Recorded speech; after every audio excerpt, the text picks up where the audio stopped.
Hello, welcome to my channel. ঘরে অর্ধেক একটা তরমুজ ছিল, সেটাকে ভাবলাম জুস করা যাক।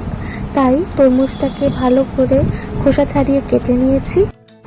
আমি বিভিন্ন শেপের কাটার চেষ্টা করেছি, কিন্তু সেটা হয়নি।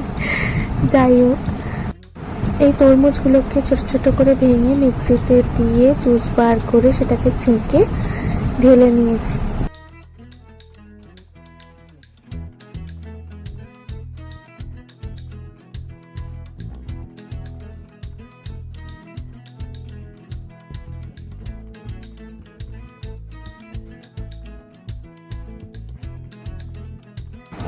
এবার একটা জারে পুরো তরমুজের জুসটাকে ঢেলে নিয়ে তাতে 1 প্যাকেট জলজিরা, স্বাদ মতো নুন আর অনেকটা বরফ দিয়ে মিক্স করে নিলেই ready.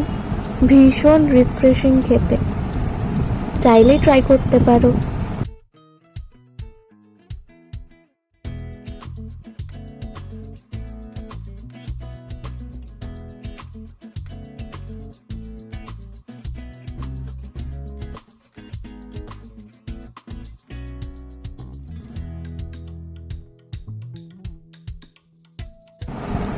Thank you for watching.